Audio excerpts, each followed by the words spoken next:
bienvenue. Merci encore pour votre présence hier avec l'ouverture du festival. Merci de votre présence aujourd'hui. On lance le festival, on est très content d'accueillir nos membres du jury, de vous retrouver une nouvelle fois. On commence bien, en beauté, puisque cette rencontre, c'est une rencontre exceptionnelle pour nous en tant que organisateurs de festival depuis 36 ans. C'est une certaine reconnaissance aussi pour nos bénévoles, qui participent depuis un certain nombre d'années sur le festival, sur la programmation tout particulièrement. C'est une rencontre sous le signe du cinéma, bien sûr, de l'histoire et de l'engagement. C'est avec une immense fierté et un grand honneur d'accueillir un immense cinéaste, Costa Gavras, qui a accepté d'être notre parrain cette année. Donc je vous demande d'accueillir chaleureusement Costa Gavras.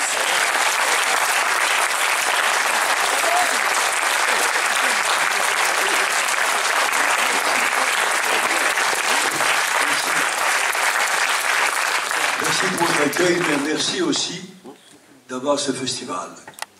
Je savais qu'il existait ce festival, mais très vaguement.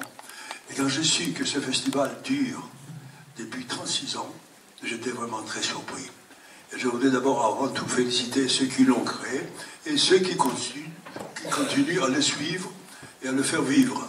C'est une exception extraordinaire, je trouve. C'est rare. Le festival, comme ça, typique, sur les films d'un pays, naissent et très vite disparaissent. Celui-ci, qui est absolument nécessaire à mon avis, continue à exister. J'ai vu aussi la programmation qui est prévue, étonnante parce que c'est des films qui viennent de partout. Alors, j'ai accepté ce parrainage avec un grand honneur et je suis très heureux de le faire. Alors, vous allez peut-être voir, vous allez sûrement voir un film qui ne me concerne qu'indirectement. Ce film a été prévu et écrit par Plenel et produit par Michel Ray, qui est ma femme depuis 55 ans. Voilà.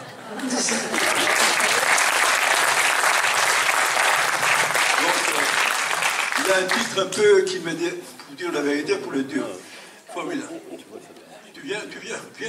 Je vous demande d'accueillir Étienne Plenel, journaliste, co-auteur de la série Le siècle, la série documentaire Le siècle de Costa Gavras.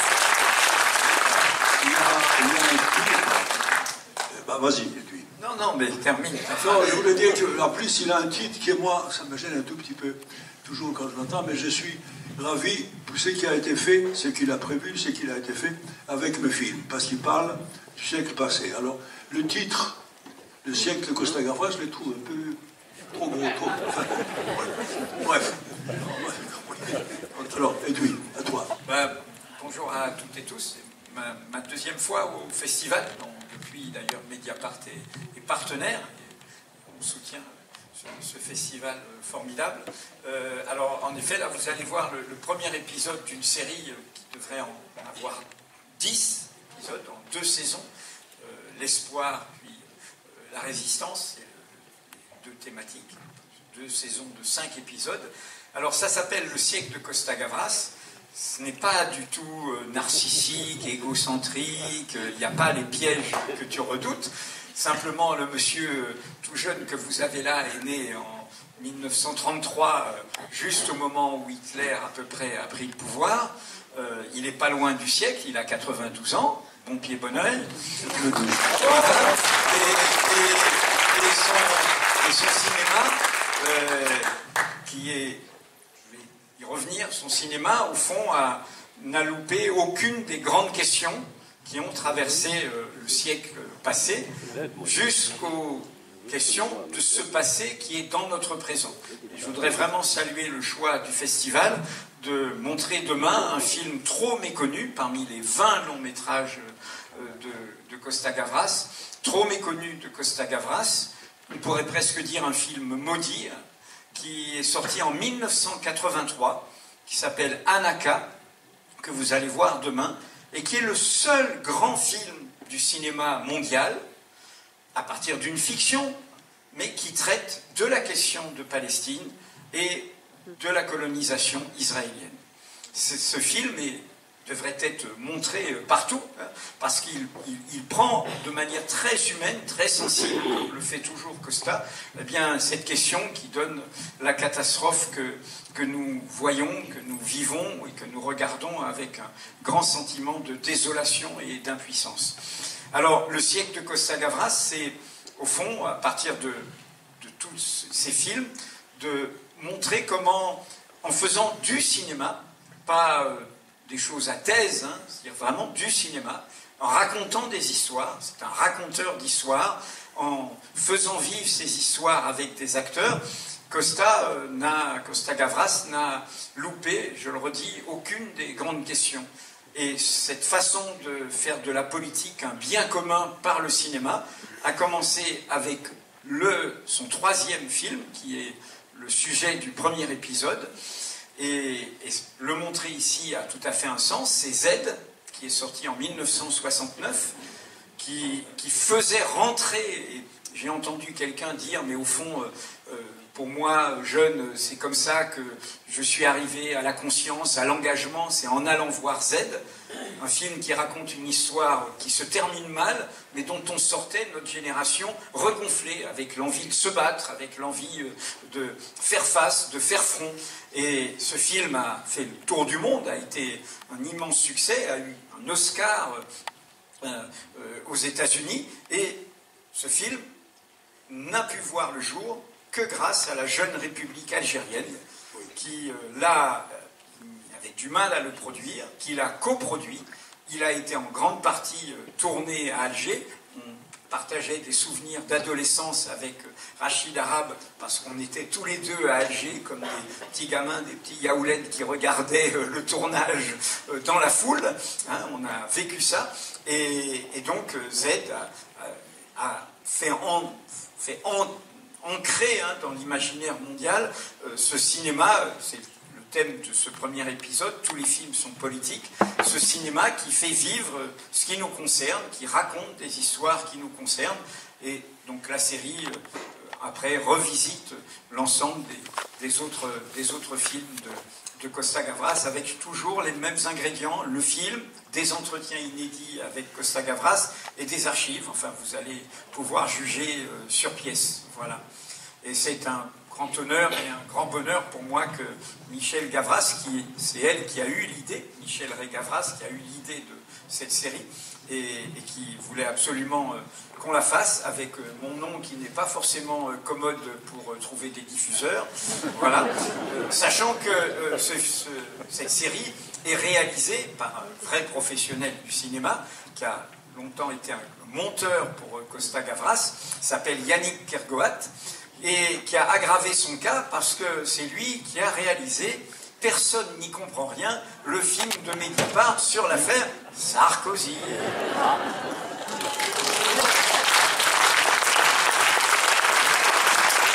Avant de vous laisser voir ce film, je voudrais dire aussi ma grande surprise et plaisir de voir la programmation que votre festival a.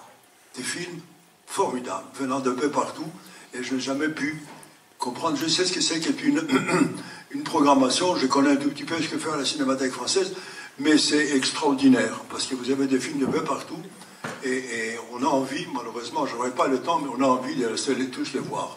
Voilà. Merci. Merci à vous. Merci de nous consacrer 2 temps, 2 jours sur notre festival.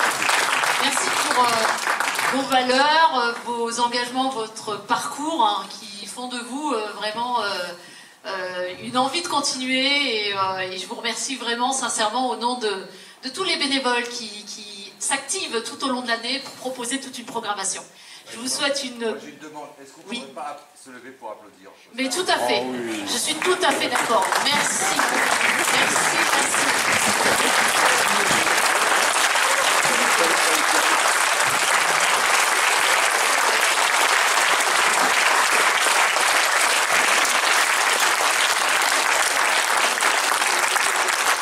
Alors, je vous laisse profiter pleinement de cet épisode et nous revenons à la suite de l'épisode.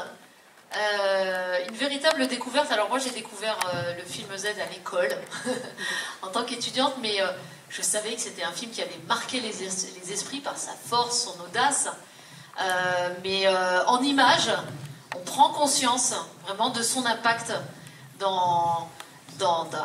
sur cette époque-là. Et on avait organisé la conférence autour de la thématique « Est-ce que le cinéma est politique ?» Là, on peut clairement dire, d'une certaine manière, que le cinéma... on est dans un cinéma engagé et politique. Alors, l'idée, c'est vraiment de créer un échange avec le public. Donc, n'hésitez pas à participer, à nous faire connaître vos ressentis sur la forme, sur le fond aussi de cet épisode. Donc je vous laisse la parole. L'idée c'était de faire un échange entre vous. Donc dites-nous un peu, moi j'ai pu redécouvrir un peu les coulisses du film. Comment vous avez réfléchi pour construire cet épisode-là autour de ce film phare qui a marqué des générations? Non, quand l'idée m'a été proposée, j'ai dit de fait, moi je ne vais pas intervenir parce que moi j'ai fait le film et vous jugez, vous dites voilà. Et je ne suis pas intervenu d'aucune manière, sauf à l'interview que j'ai dû faire pour expliquer un tout petit peu comment le film a été né, dans quelles conditions et où. Parce qu'il y avait une chose importante à laquelle je tenais beaucoup, c'est de parler du fait que le film a été fait en Algérie et grâce à eux. Voilà. Ça me paraissait essentiel parce que les pays occidentaux, les nôtres, qui me connaissaient parce que j'avais déjà fait un film dont il avait fait beaucoup de succès, ne voulaient pas l'entendre parler comme vous l'avez senti. Ça a été encore plus violent que ça, je dois dire. Voilà. Alors quand ils m'ont proposé, j'ai dit faites-le et tous trois, ils l'ont fait. Oui. En fait, l'histoire commence, et vraiment il faut rendre au volontarisme tenace de Michel Rey-Gavras. Voilà, sans elle, rien de tout ça n'aurait eu lieu. En fait, quand il y a eu les coffrets sur les 19 premiers films de Costa Gavras, c'est Arte qui les a fait en DVD, Michel m'a demandé de faire des entretiens en bonus avec Costa. On se connaissait déjà, mais fait des entretiens voilà, qui sont en complément. Et puis, en même temps, j'ai fait un petit livret écrit. Du coup, de ces petits livrets, de ces deux gros coffrets, est sorti un petit livre qui s'appelle « Tous les films sont politiques », qui est paru en même temps que l'autobiographie de Costa aux éditions du Seuil.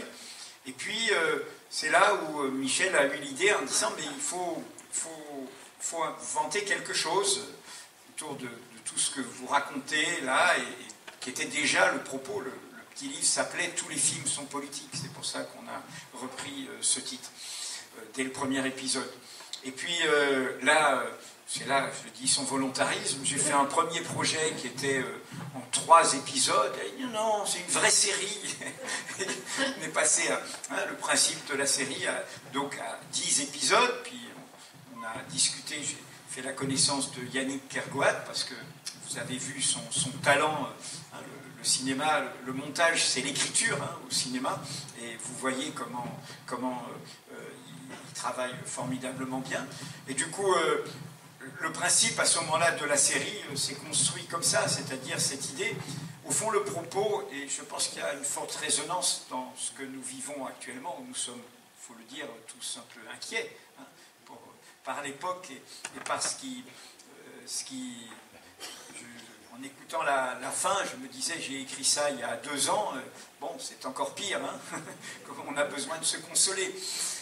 Et au fond, l'idée, c'est que le passé, le présent est plein de passé, et qu'il y a un présent du passé, et que le passé, loin d'être dans la nostalgie, peut aussi nous aider à affronter le présent.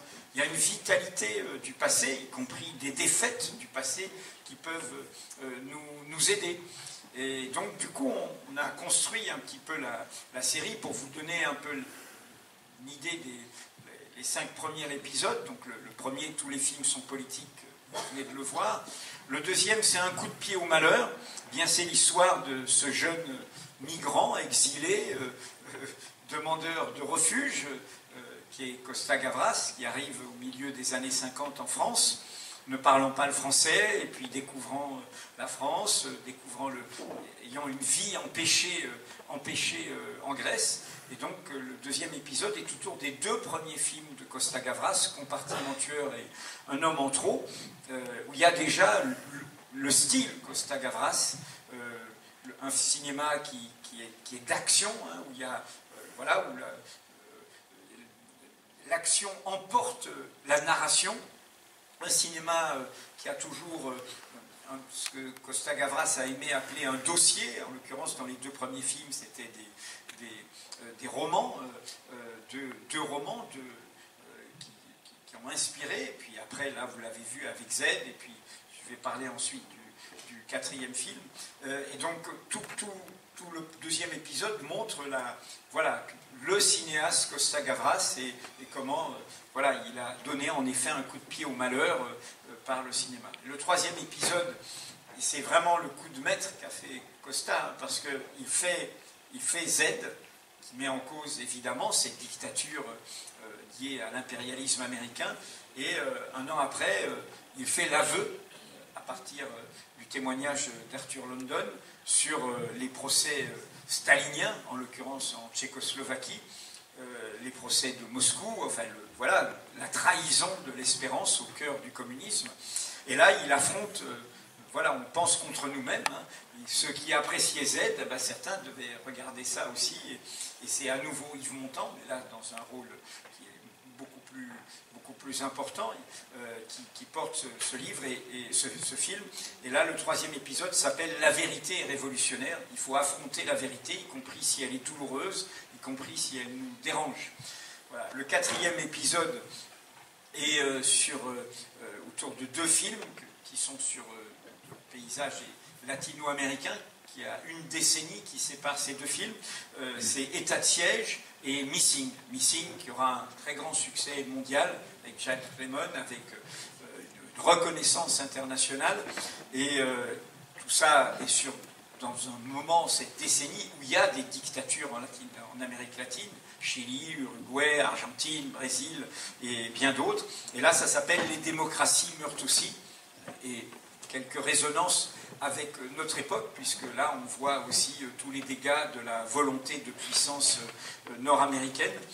Et puis le cinquième épisode, c'est autour notamment principalement du film que vous allez voir demain, Le passé qui ne passe pas, avec évidemment Anaka et la façon dont, après la catastrophe européenne et le crime de génocide commis contre les Juifs d'Europe, nous avons jeté notre culpabilité, notre crime, comme un manteau de poussière sur le dos d'un autre peuple, les Palestiniens, qui n'y étaient pour rien. Et on ne répare pas un crime en laissant se commettre une injustice durable qui a ravivé jusqu'à aujourd'hui l'engrenage infernal du colonialisme qui ne peut amener qu'à la barbarie. Hein, ceux qui se prétendent des civilisés, qui ont des droits sur d'autres peuples, deviennent eux-mêmes des barbares et commettent des crimes contre l'humanité, des crimes de génocide. C'est évidemment Gaza.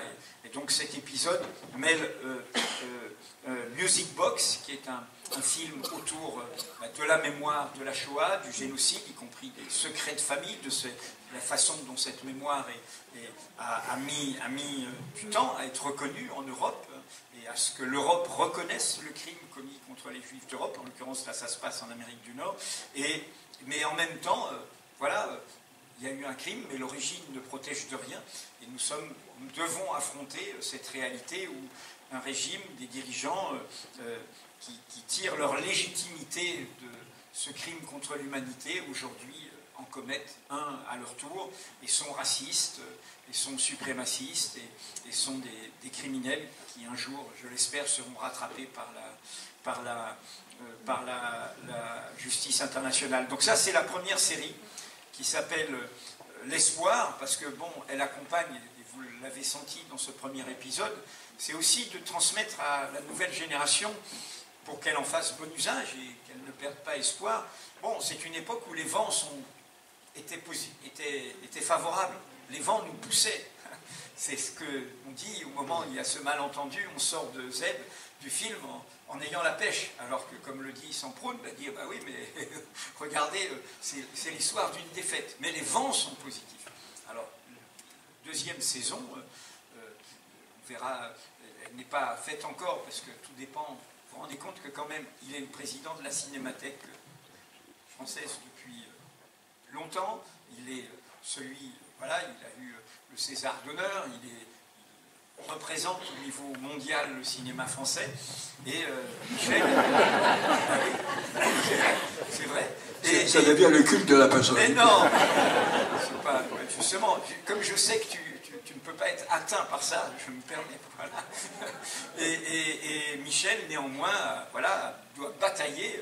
J'ai dit, une fois on présentait à Sérimania à Lille, j'ai dit que pour moi cette série devrait déjà être achetée par le service public, comme une éducation populaire.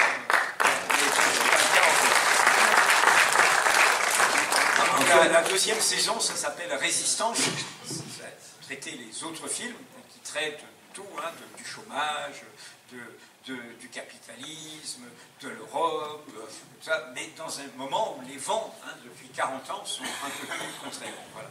Pardon. Non, je voulais juste dire, bon, ça n'est pas un programme de ce film-là, c'était, j'ai voulu arriver en France, j'ai compris la liberté qu'on peut avoir au cinéma, qu'on n'avait pas dans d'autres, qu'on n'a toujours pas dans d'autres pays, et j'ai voulu raconter des belles histoires, la nouvelle vague, du cinéma français. J'ai voulu raconter le monde que j'ai vécu, que j'avais vécu, le monde que je vivais, et j'ai eu cette formidable chance de pouvoir les films que j'ai voulu faire. Voilà, c'était ce qui arrivait, ce qui m'arrivait, c'est que j'ai détecté comment, comme citoyen, comment je voyais les changements du monde. Voilà. Et j'ai pu essayer de le raconter, tant bien que mal d'ailleurs. Certains films ont marché, d'autres un peu moins. Mais je crois que, voilà, c'était ça mon projet. À côté du cinéma français, qui a toujours eu des projets différents, et qui continue de l'avoir d'ailleurs. Un des projets actuellement du cinéma français, c'est de faire de plus en plus de femmes qui font leurs films.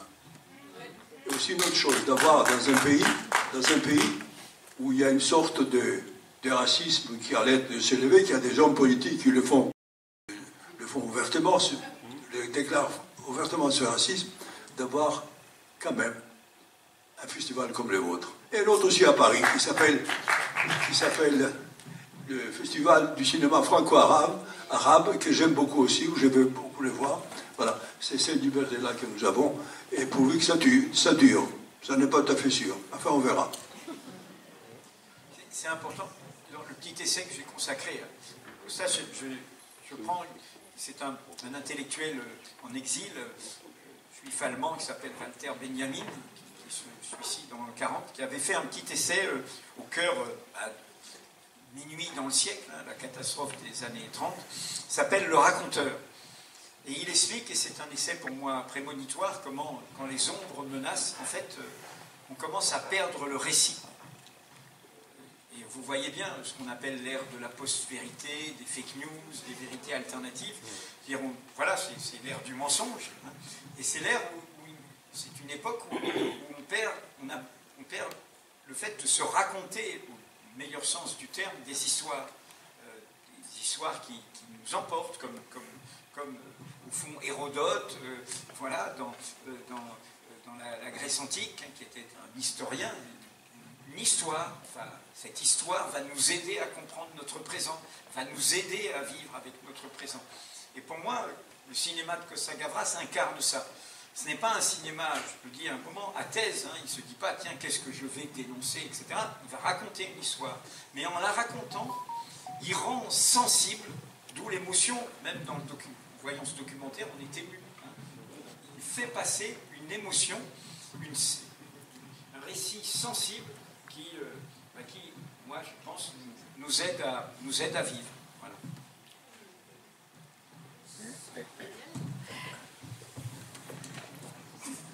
Oui, alors, pour ouvrir un peu l'échange, d'abord, première chose qui nous vient à tous à l'esprit, c'est un immense merci, immense reconnaissance de rencontrer un cinéaste qui nous a fait vivre tant d'émotions, qui nous a donné à réfléchir à chacun de ses films. Un immense merci à Edoui, grâce auquel nous sommes replongés dans la biographie intellectuelle et artistique de cet immense cinéaste. Voilà, pour les gens de ma génération, qu'on appelle les boomers aujourd'hui, nous avons admiré depuis ses premiers films de Costa. Alors, moi, je me souviens particulièrement de la sortie de Z, qui allait beaucoup plus loin que les informations qu'on nous donnait à l'époque, beaucoup plus loin. Aujourd'hui, bien sûr, nous sommes bombardés par l'information, mais Costa a porté une pierre vraiment importante. Alors, ce que je ressens, moi, dans l'admiration que j'éprouve pour Costa, c'est que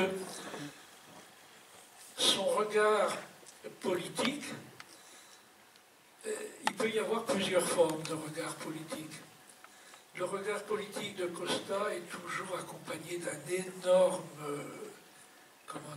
sentiment humain, une énorme sensibilité. À cet égard, Edoui, tu me pardonneras, mais je citerai un film qu'on peut revoir sans cesse, auquel je pense toujours à propos de Costa, qui incarne encore plus cette sensibilité. J'espère que personne ne me contredira. C'est Missing. Costa, je voudrais te dire que même si j'emportais sur une île déserte un seul film, j'emporterais Missing, je crois. Bon, j'en emporterai d'autres sûrement de toi, mais... Alors, voilà. Alors, aujourd'hui, Costa, c'est plus que, comment dire, pour te connaître, nous te connaissons, mais je voudrais que ta présence rende un hommage à tous ces jeunes réalisateurs des pays arabes, justement, qui sont confrontés aux mêmes difficultés que tu as eues à démarrer. D'abord, de très nombreux cinéastes, tels qu'on peut les voir dans notre programmation, sont des exilés, ils ne peuvent plus tourner dans leur pays, ils ont un mal fou à produire leurs films, et pourtant, il y a quelque chose qui ne leur fait pas baisser les bras, qui ne leur fait pas prendre un métier plus facile, non. Ils iront jusqu'au bout, ils jetteront tout dans leur œuvre. Alors, celui que je voudrais citer, et qui pour moi te prolonge, mais de façon absolument, comment dire, il faudrait que j'écrive un article là-dessus, c'est un cinéaste qui est connu à Famec, qui est connu même, il a eu les honneurs à Cannes, je pense, c'est Tariq Saleh, c'est l'Égyptien Tariq Saleh, je pense que ça te dit quelque chose. Bien sûr, bien sûr. Alors voilà, il tourne actuellement dans les mêmes conditions difficiles que toi, c'est un exilé de la première heure, il vit en Suède, ses coproductions sont européennes, il est amené, il parle de son pays en direct, si tu veux, il parle de son pays comme toi tu parlais de la Grèce à la première personne, il parle de son pays en direct, alors je cite pour ceux qui fréquentent notre festival, Le Caire confidentiel, magnifique film, La confession du Caire. Donc, tu vois, là même il cite l'adversaire, si je puis dire, le régime Moubarak, et puis ce film que nous allons passer, qui n'est pas encore sorti en France, qui s'appelle Les Aigles de la République, et donc qui est un magnifique film. Je voulais dire que, tu vois, par ton œuvre, par ton exemple, tu as suscité une génération de jeunes cinéastes qui probablement te vouent une grande reconnaissance pour ton exemple et pour ton courage. Merci Costa. Merci infiniment. Merci. Merci à vous, merci aussi pour cet accueil. Mais je dois dire, personnellement, je crois que le cinéma plus il va se faire, plus il va avoir des metteurs en scène qui parlent de leur pays, qui parlent de ce qu'ils pensent aussi, personnellement. C'est ça qui peut changer beaucoup de choses dans le monde. J'ai peur que les hommes politiques, pas tous, mais de plus en plus, ils nous déçoivent. Ils nous déçoivent et ils conduisent souvent vers le négatif. Je crois que le cinéma est un moyen, évidemment il faut qu'il soit libre. Évidemment il faut qu'il y ait des cinéastes qui sont un peu partout, que ce soit des femmes, que ce soit des hommes. Moi, d'ailleurs, je fais une parenthèse, quand j'ai commencé, quand on disait, c'est-à-dire dans les années 60, fin des années 60, on disait quoi, une femme metteur en scène. Il y avait Varda qui commençait, on la voyait vraiment comme une sorte de monstre qui essayait de s'introduire dans le domaine des hommes, et quelques autres aussi. Et bien, il y en a de plus en plus qui en font, et c'est vraiment une joie de le voir. Leur sensibilité, leur façon d'approcher les histoires, que ce soit des histoires personnelles, que ce soit l'histoire du pays ou de ce que j'aime raconter. Donc je pense que le cinéma, il devrait pouvoir être libre partout. Et alors, il est un peu, puisque, je répète, la liste de films que j'ai vus sur votre programme est impressionnante. C'est vrai qu'il y en a beaucoup qui se font, beaucoup de cinéastes arabes qui se font des films en France, d'autres même en Norvège. J'ai vu un film en Norvège ou ailleurs, en Allemagne. Et ça, c'est très bien aussi, parce qu'il parle de ce monde aussi qui vit dans d'autres pays. Et qui, bien ou mal, est très souvent mal, parce qu'il n'est pas toujours bien accueilli. Et c'est ça, il faut que ça soit raconté. Le cinéma, seul le cinéma peut le raconter, et non pas des discours dans des salles où des gens viennent comme ça. Parce que le cinéma va au fond, peut aller au fond, pas complètement au fond, mais assez au fond des sentiments humains.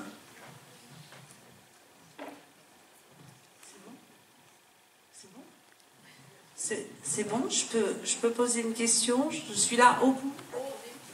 Je vais me lever. Je suis là.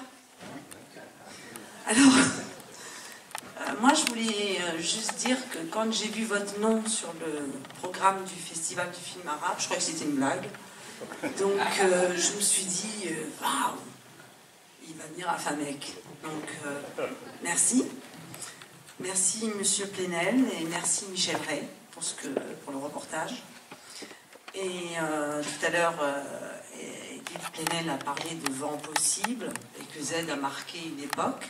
Et il a changé les choses par rapport à la politique, par rapport à ce qui se passait à l'époque.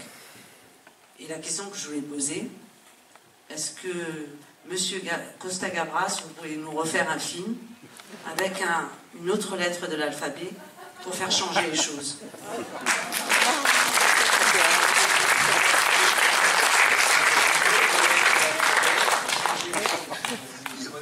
Bon, il faudrait utiliser toutes les lettres de l'alphabet.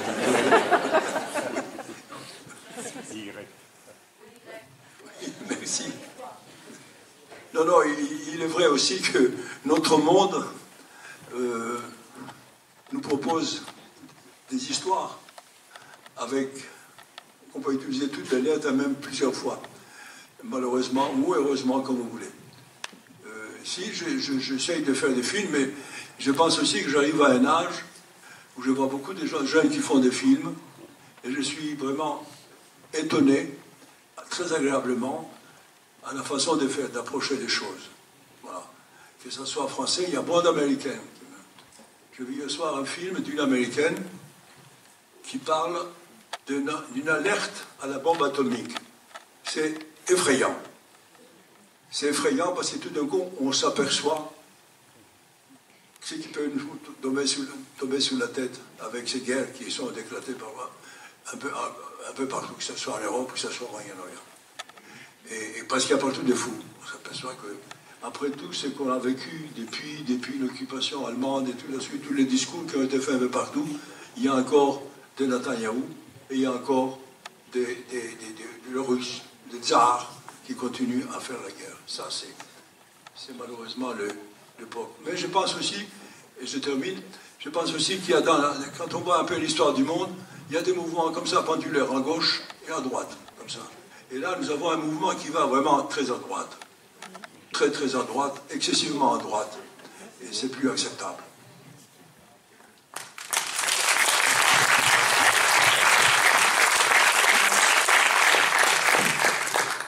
Bonjour messieurs, j'aimerais demander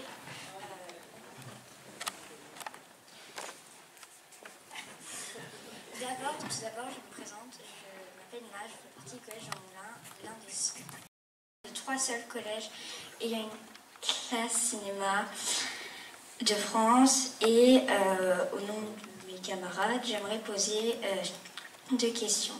La première est, est-ce que vous avez trouvé le tournage long? La deuxième est, pourquoi avez-vous choisi la lettre Z comme titre?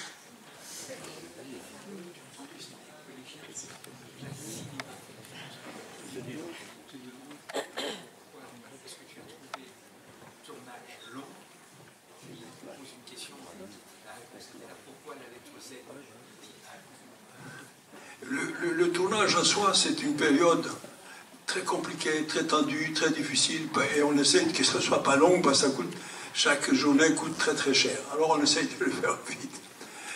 Alors Z, parce que comme on le dit dans le film, ça correspondait à une sorte de sensibilité, ça correspondait à une sorte de ce que disaient les manifestants grecs à l'époque. Ils disaient Zi, ça veut dire il est vivant toujours. C'est-à-dire on l'a tué, mais il continue à être vivant. C'est parce qu'il était vivant sur le plan disons, métaphysique, ses idées étaient vivantes. Ces idées étaient vivantes et ils ont continué, elles sont toujours là.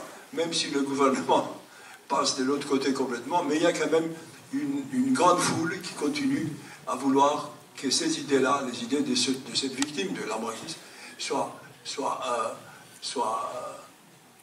existent et qu'elles rentrent dans la société en vérité.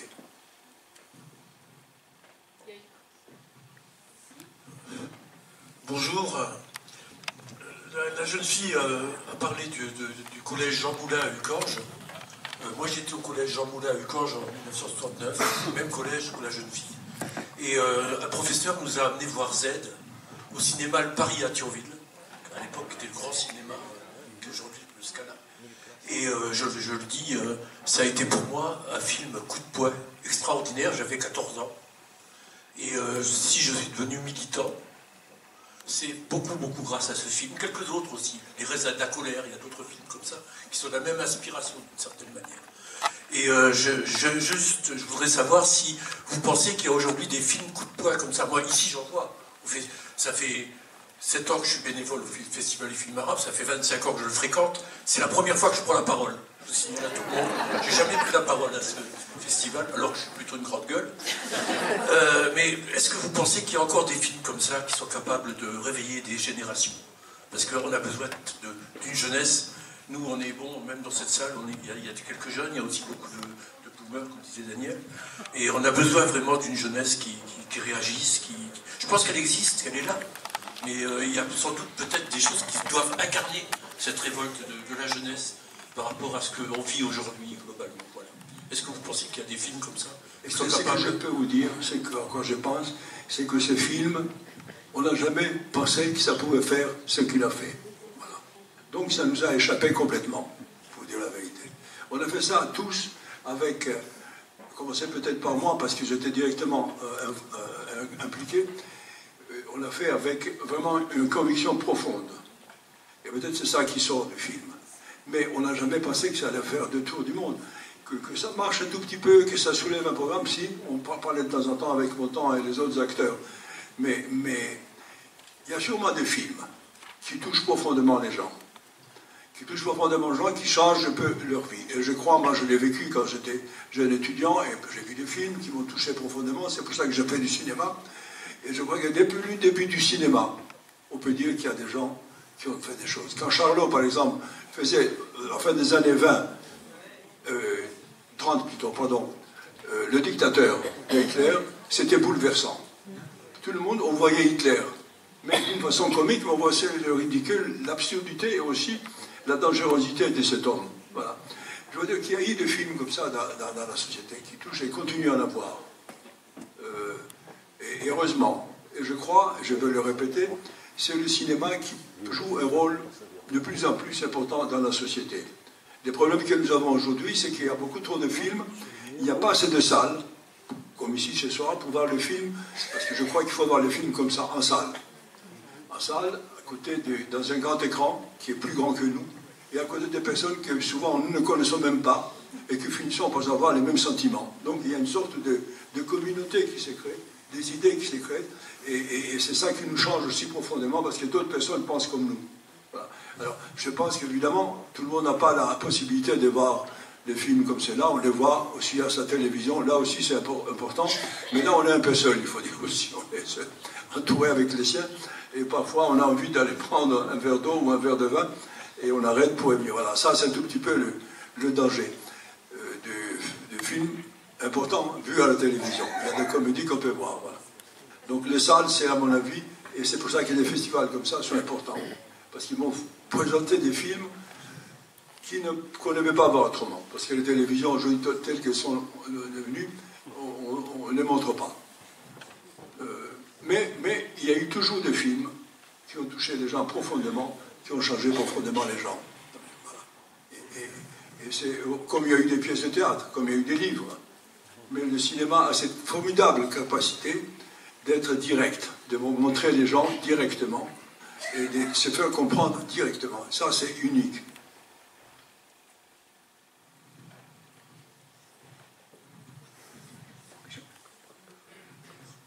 Bonsoir.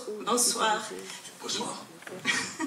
Merci à vous d'être présent et de nous informer de tout ceci, de nous faire découvrir ce qui se passe dans le monde.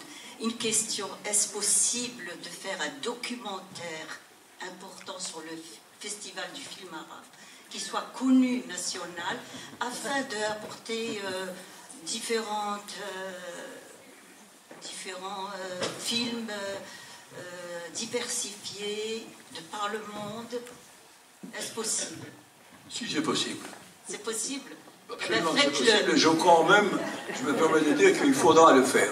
Il faudra voir comment un homme un jour a décidé en France, il y a 36 ans, de faire un festival sur le film arabe, et uniquement arabe. Ce sont les jeunes.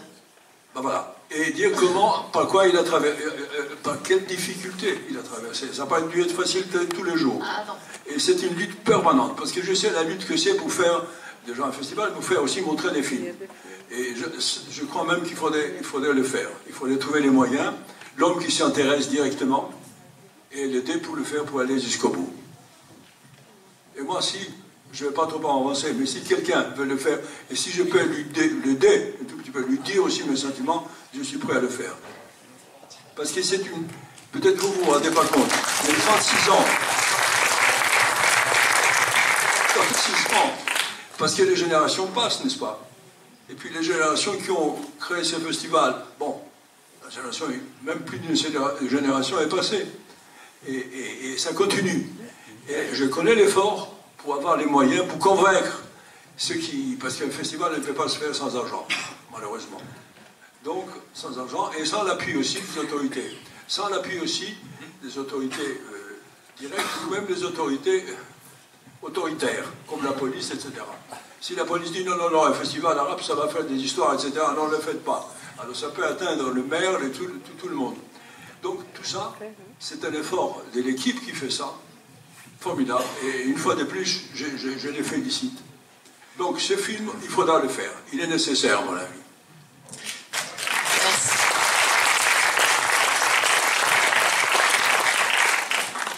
Eh bien, bonjour Maître Gavras.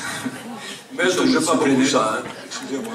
Je voulais justement parler de cela, puisqu'il y a 37 ans, j'ai participé à la 2e édition du festival du film arabe. J'insiste sur le mot arabe parce que vous avez raison de le dire, c'était très compliqué à l'époque de nommer ce terme-là, ce mot d'arabe, parce qu'il était question de culture méditerranéenne, de maghrébien, de Maghreb, etc. Mais de citer le mot arabe, c'était quelque chose, c'était quand même une montagne à l'époque, et j'en avais vraiment conscience, parce que j'étais militant dans des associations locales, et je m'étais dit, en voyant l'affiche du film de l'époque, il y a 35 ans, pardon, il faut soutenir cette cause, il faut y aller, et je me suis proposé dans le cadre de ma formation professionnelle d'éducateur spécialisé, de venir en aide au festival et d'accompagner Mario Bubilé, que je salue aujourd'hui son engagement de l'époque. Je m'étais dit, il faut vraiment que je participe à cette action courageuse. Et j'avais vraiment, comme vous le dites, conscience qu'on faisait quelque chose de très compliqué et qu'il fallait être tenace pour arriver jusqu'aujourd'hui à la 36e édition qui, aujourd'hui, est récompensée par votre présence à tous les deux. Merci. Moi, j'ai eu une belle surprise en arrivant en dehors des autres, c'était voir Rachid Arabe ici. Parce que moi, Rachid Arabe, quand il était speaker à la télévision, quand il disait une nouvelle, je regardais tous les jours. Je ne comprenais pas qu'on puisse avoir à la télévision française à l'époque un homme qui s'appelait Rachid Arabe tous les jours. J'ai trouvé ça formidable. Je pensais que quelque chose de profond avait changé en France. Ben, ce n'était pas la vérité. Voilà.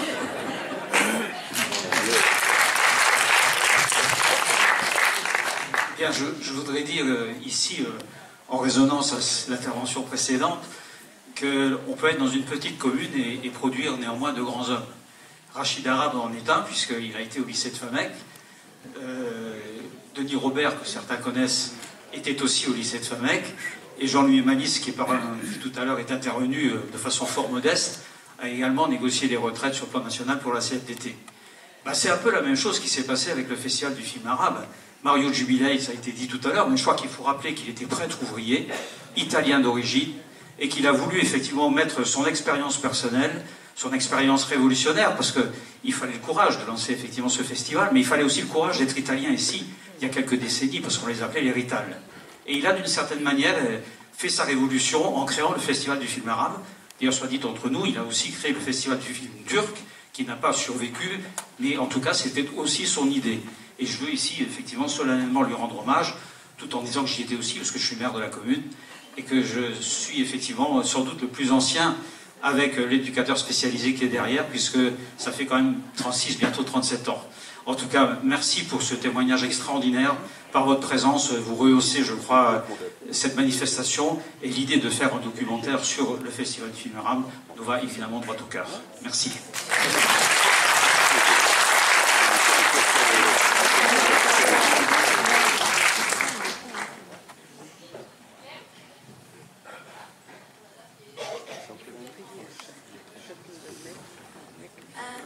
J'ai une question pour toi.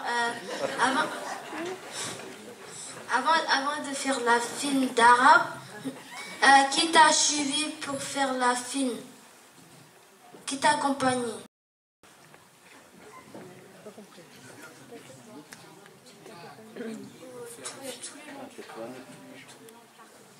Pour faire un film, très souvent, les gens me disent « Ah oui, c'était facile, prenez la caméra, les acteurs, etc. » Non, pour faire un film, à la base, il faut avoir envie de raconter quelque chose. C'est comme faire un livre, comme pour participer à une conversation pendant une soirée avec des amis, des copains comme toi, quand tu es très jeune, voilà, de raconter des choses, de raconter quelque chose qui vous est arrivé et que vous l'aimez ou que vous n'aimez pas. Voilà. À mon avis, c'est le principe. Et après, évidemment, il y a une série de choses qu'il faut suivre qui est assez compliquée. Il faut écrire un film, il faut l'écrire d'abord, en quelques pages, ou en plusieurs pages. Voilà. Et après, il faut trouver... D'abord, il faut trouver quelqu'un qui veut le produire. Il faut aussi avoir quelques notions techniques, c'est-à-dire comment ça marche une caméra, comment ça marche avec les acteurs, les relations qu'on a, comment ça marche pour faire chaque scène du film, etc. Il faut cette notion-là. Et après, une fois le film ayant trouvé l'argent, il faut essayer de chercher les acteurs, de connaître les acteurs, connaître les techniciens, etc. Ça n'est pas aussi facile que ça puisse paraître, mais ça n'est pas impossible. C'est difficile pour beaucoup de choses.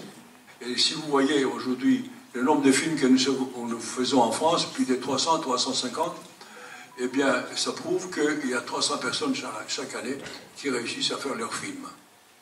Alors, quand on est très très jeune, on m'a dit ici qu'ils vont commencer à faire une éducation sur le film. Comment se fait les images, pourquoi on fait des images et comment on les fait.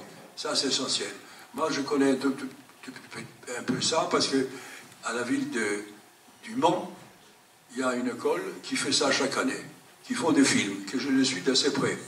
Et c'est vrai que les jeunes garçons de 4 ou 5 ans jusqu'à 12, 14 ans, ils se réunissent chaque année, ils décident de faire des films, plusieurs petits films, courts de 5-6 minutes, et ils les font eux-mêmes, avec un professeur qui les accompagne. Et j'ai le plaisir chaque année d'aller voir une vingtaine de films qu'ils font à la fin de l'année, et je vous assure que c'est un plaisir. Ça fait 10 ans que ça dure cette histoire pour moi, et chaque année, les générations changent évidemment, ce n'est pas les mêmes. Et par la suite, ne deviennent pas des metteurs en scène tous, mais certaines continuent, de certaine manière.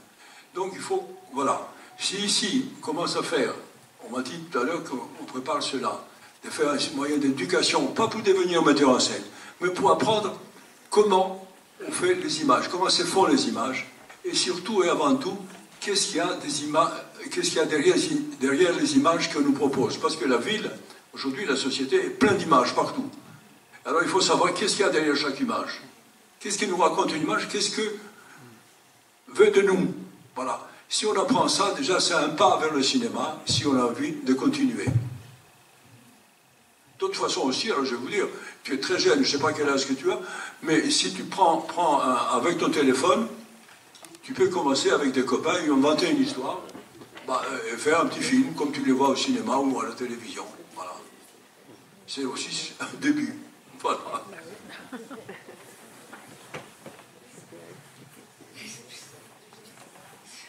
Bonjour messieurs, un grand merci à vous. Et donc, je voudrais faire une petite digression, mais qui rejoint ce qu'est le courage et l'humanité, c'est-à-dire 2 témoignages que j'ai entendus ce matin sur France Inter.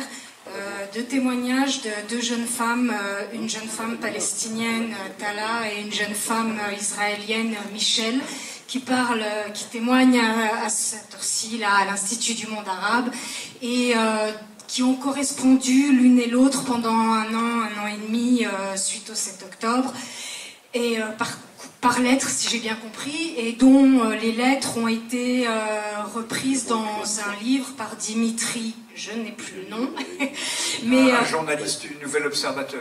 Oui, c'est ça, merci.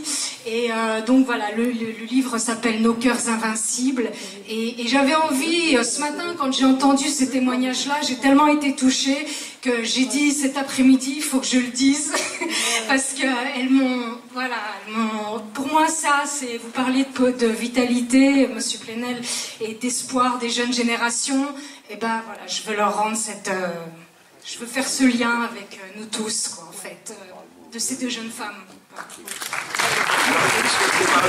Voilà. Là, vous avez dit comment ça commence, que ce soit un livre, que ce soit un film. Voilà, c'est comme ça que ça commence. Exactement. Et peut-être, au bout d'un moment, ça peut ne pas continuer, parce qu'on change, etc.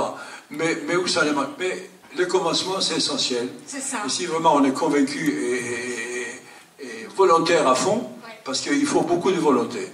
Il faut affronter beaucoup de difficultés. C'est ça le cinéma. Quand vous le voyez un film, ça donne l'impression que bon, ça se fait comme ça. Mais ça ne se fait pas aussi facilement. Mais si on veut, on va jusqu'au bout. Et ça m'a juste touchée, pardon, excusez-moi, mais parce que j'ai un fils de 19 ans, et... pardon, non, qu'est-ce que je dis, il a eu 26 ans hier. Non, mais... Et je veux dire, j'ai un mal... Enfin, comment dire ça, j'ai un peu du mal à lui faire, pas lui faire comprendre certaines choses, mais il y a un courant populiste comme ça qui gangrène un peu de part et d'autre dans les quartiers, et on a beau parfois avoir les meilleures intentions du monde, c'est difficile quand, avec nos enfants, d'essayer d'instaurer un dialogue, sans vouloir imposer pour pas que ça soit une coupure, quoi, en fait. Voilà. Enfin, Continuez, et vous avez dit c'est difficile. Eh bien, c'est très difficile, mais ce qui est important, c'est de continuer. Enfin, le combat, il commence en famille, quoi, aussi. Voilà. Si je peux rebondir sur ce que vous disiez, 2 choses. D'abord, pour ça que j'insistais sur cet épisode-là et l'épisode sur l'aveu et d'autres. Le cinéma de Costa Gavras, c'est aussi une invitation à la complexité, pas seulement à l'humanisme et à la sensibilité. Et donc à tenir tous les bouts, à pas s'enfermer dans un camp et où on ne regarde pas l'autre. Hein. C'est par rapport à ce que vous disiez sur l'époque. Les temps mauvais sont des temps où on peut se sentir requis au point de ne plus voir l'autre partie du réel. Hein. Et donc évidemment, c'est un combat qu'on doit mener. Et je parle aussi là de mon métier, qui est un métier qui doit nous obliger à essayer d'y voir clair, et pas, nous ne sommes pas enrégimentés, hein, et nous devons aussi aider à comprendre la complexité du réel, et par rapport à ce que vous disiez, à la fois documenter évidemment terriblement ce qui se passe à Gaza, et en même temps raconter ce qui se passe dans la société israélienne, même si la tendance est tout à fait négative et que les voix de raison sont assez inaudibles actuellement en Israël. Mais je voudrais vous inviter, parce que vous parliez d'une correspondance, là en l'occurrence il y a ce livre, mais il y a un formidable film qu'il faut absolument voir, d'une réalisatrice exilée iranienne, qui est une opposante au Mollah, Sepideh Farsi, qui s'appelle, alors ils ont choisi un titre parce que c'est une des formules de son interlocutrice, qui est une photographe palestinienne de Gaza, d'une vitalité exceptionnelle, et qui a été assassinée avec 9 autres membres de sa famille par un missile israélien, au moment même, et on peut penser que ça a à voir, où on apprenait que ce film, où elles sont à distance, par visio, comme on dit, était retenu pour être projeté à Cannes. Put your soul on your hand and walk. Mets ton âme sur ta main et marche. Et c'est un film entre ces deux femmes, et c'était important ce que disait aussi sur comment les femmes au cinéma changent des choses.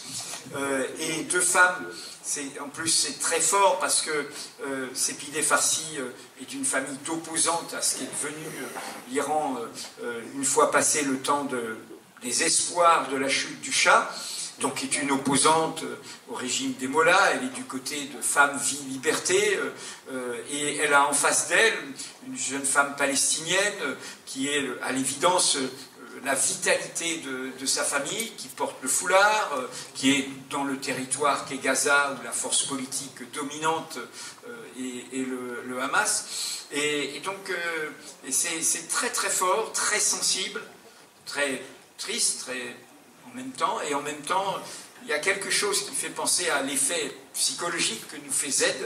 Cette histoire triste est en même temps une histoire, elle est tellement lumineuse. J'oublie son nom, Fatma, j'oublie le nom de famille. Assouna, voilà. Et c'est vraiment, elle est tellement lumineuse, tellement forte, tellement gaie, tellement disant son bon, alors qu'elle est dans cette situation terrible. Et puis que voilà. Et donc allez voir ce film, vraiment. Voilà.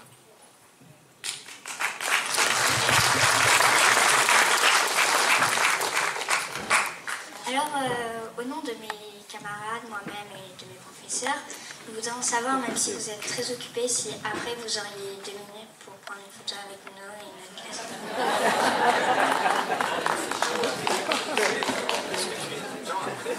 Bien sûr, avec plaisir.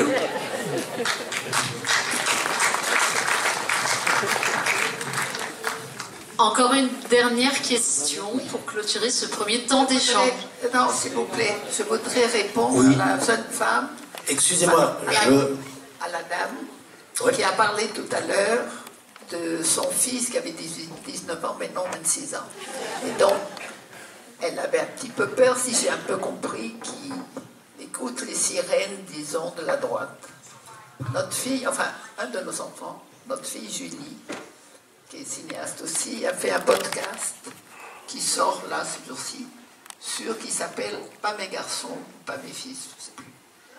C'est-à-dire qu'elle a 2 garçons qui ont 20 ans, 22 ans, et évidemment, le problème des mères aujourd'hui, c'est que les garçons ne soient pas des violeurs, pas des violents, qui n'écoute pas les sirènes de la droite. Et ce sont 5 épisodes de Postcat qui sont formidables. Et c'est cette préoccupation que j'ai eu l'impression que vous aviez avec votre fils qui m'a fait penser au podcast. Voilà.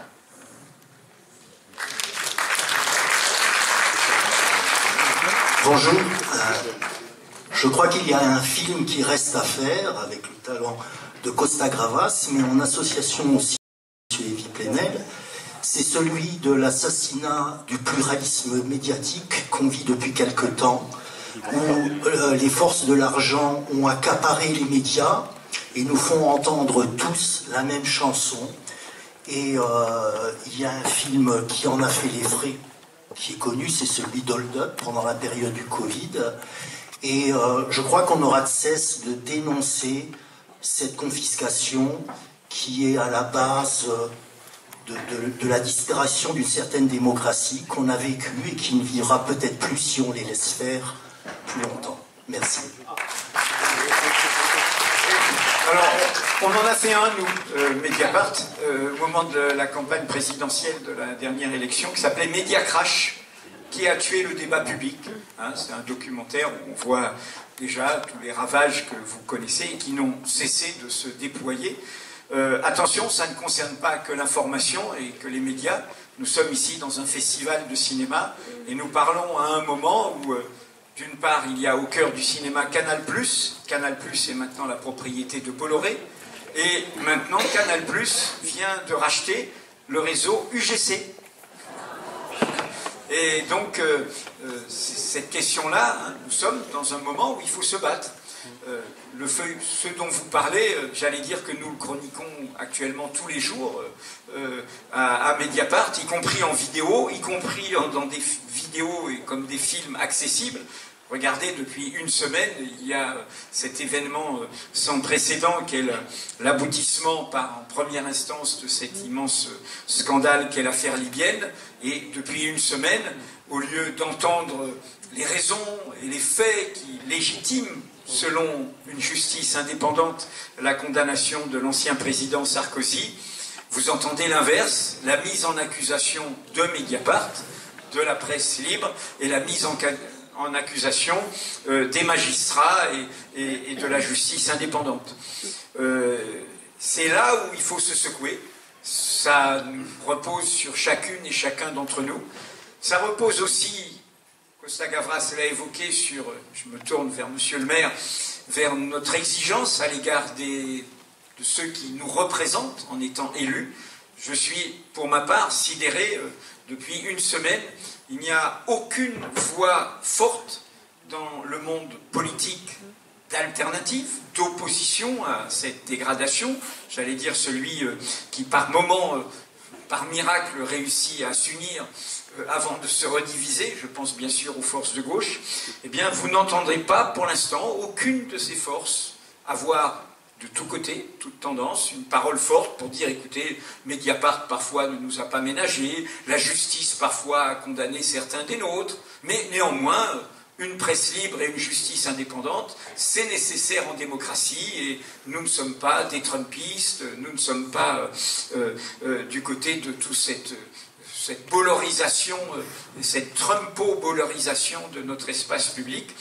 Et là, c'est très sidérant, hein, depuis une semaine, c'est un journaliste, vraiment la figure de l'enquête à Mediapart, Fabrice Arfi, qui, y compris dans ces lieux de perdition que sont les chaînes, non pas d'information, mais d'opinion en continu, qui est amené à faire la pédagogie du procès, la pédagogie du jugement, la pédagogie de la séparation des pouvoirs, la pédagogie de l'égalité devant la loi, et tout ce qui devrait être une évidence. Et je trouve que, même si nous faisons face, hein, mais je trouve que parfois nous sommes un peu seuls à assumer tout seul. Alors bon, je suis habitué, hein, à prendre des coups et j'ai transmis cette sérénité à l'équipe de Mediapart, mais cette solitude parfois m'inquiète et c'est une alarme.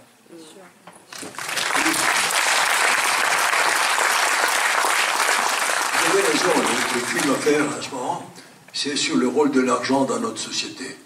C'est l'argent qui guide la société, malheureusement. Et ceux qui ont l'argent, qui peuvent tout acheter, voilà, qu'ils achètent d'ailleurs. Il a parlé de l'UGC. Nous sommes très inquiets, les cinéastes, parce que ce que le UGC, la grande compagnie UGC, qui a plusieurs cinémas dans le pays, va faire demain, quel film va être présenté et quel film va aider à produire. Voilà, c'est ça le danger. Merci. On va clôturer ce premier temps d'échange. Je vous remercie sincèrement, profondément, pour ce débat éclairant, vivant, citoyen, dont on a besoin. Et le rôle du festival, c'est aussi ça, de créer ces temps de rencontres et d'échanges. On organise une dédicace à la sortie de la salle, des ouvrages d'Edwy Plenel et de Costa Gavras. Et je rappelle que demain, il y a également un autre temps autour du film Anaka, une œuvre rare et puissante qu'il faut venir voir et découvrir. Et bien sûr, on échangera de nouveau avec Costa Gavras, notre parrain d'honneur, et accompagné d'Edwy Plenel. Je vous demande encore une nouvelle fois d'applaudir. Merci. Merci.